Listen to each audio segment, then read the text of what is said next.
Artisans relay నిరాహార దీక్ష తెలంగాణ రాష్ట్ర విద్యుత్ రంగాల్లో పనిచేస్తున్నటువంటి 20,000 మంది ఆర్టిజన్ కార్మికులను విద్యా అర్హతను బట్టి స్టాండింగ్ ఆర్డర్స్ను రద్దు చేసి ఏబీఎస్ఈ బి రూల్స్ అమలు చేయాలని జేఏసీ రాష్ట్ర కమిటీ పిలుపు మేరకు రాష్ట్రంలోని ఉన్నటువంటి 20,000 మంది ఆర్డినెన్సీ రిలే నిరాహార దీక్షలు నిర్వహించడం జరిగింది.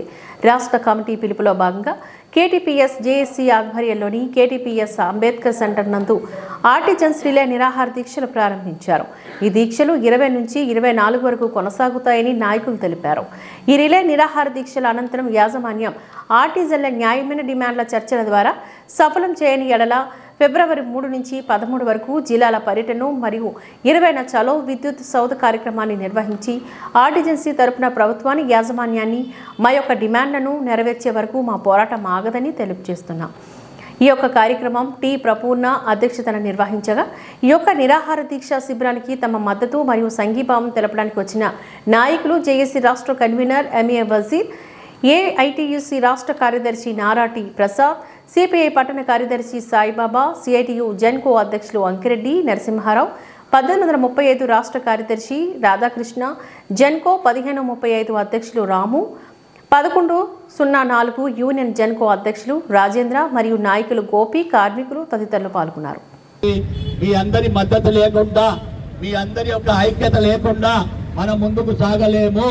కాబట్టి ఖచ్చితంగా మీరందరూ కూడా ఈ యొక్క టెంట్కి సంఘీభావం తెలియజేయాలి. అలాగే దీని తర్వాత డిస్టిక్ సంబంధించినటువంటి మొత్తం టూర్ ఉంటుంది జాక్ వాళ్ళది. దాని తర్వాత చలో విద్యుత్ సోద కార్యక్రమం ఉంటుంది. దానికి ఖచ్చితంగా ప్రతి ఒక్కరు రావాలి. మన సంఘీభావం ఒక్కరు కూడా అర్థం చేసుకోవాలి. ఏదో పట్టి పట్టనట్టుగా వెళ్ళిపోయి తొంభై అయిపోతే నాకు ఇది ఉద్యోగం నుంచి తీసేస్తారనే భావన అది మార్చుకోవాలి. మెయిన్గా ఆర్టిజన్స్ కార్మికులు ఎవరైనా సరే మన హక్కుల కోసం ఎవరో వచ్చి ఏదో చేస్తారని కాదు. మీకు ఇక్కడ కేటీపీఎస్లో చరిత్ర ఉంది కాంట్రాక్ట్ కార్మికులది. ఆ కాంట్రాక్ట్ కార్మికుల చరిత్ర ఒకసారి తెలుసుకోండి. మీరు ఏం జరిగేది ఈ కేటీపీఎస్లో 1400-1400 మంది కార్మికులు ఉంటే ఒక్కో ఐక్యత మీద పనిచేసేవారు. కాంట్రాక్ట్ కార్మికుల నుంచి ఉద్యోగులు కావాలని పోరాటం చేసి సాధించుకున్నటువంటి కాంట్రాక్ట్ కార్మికులు ఉన్నారు. మరి అలాంటి పవర్ స్టేషన్ లో మీరు పనిచేసే సమయంలో మరి నాకు పట్టనట్టుగా వెళ్ళిపోతే ఇక్కడ 2,000 మంది ఉన్నారు. ఆర్టిజన్స్ 2,000 మంది ఉన్నారు. కానీ మనకి రాజకీయాన్ని అవసరం లేదు. ఇది కార్మికులకి, ఆర్టిజన్ కార్మికులకి న్యాయం చేయడానికి జాక్ పుట్టింది. అది మీరు అర్థం చేసుకోండి. ప్రతి ఒక్కరు కూడా దీనిలో భాగస్వామ్యం కావాలి. మన జాక్ నిర్ణయం ఏంటంటే రోజుకి 20 మంది నిరాహార దీక్షలో కూర్చోవాలి.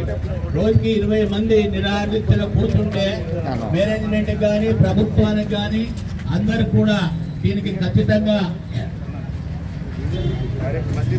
ఈ కార్యక్రమానికి మన 1535 రాష్ట్ర కార్యదర్శి రాధాకృష్ణ గారు, జెన్కో ప్రెసిడెంట్ గారు రాము గారిని కూడా వేదిక మీదకి రావాల్సిందిగా కోరుతున్నాను. అలాగే సిపిఐ మన ఘటన కార్యదర్శి సాయిబాబా గారిని కూడా వేదిక మీదకి రావాల్సిందిగా ప్రార్థిస్తున్నాను.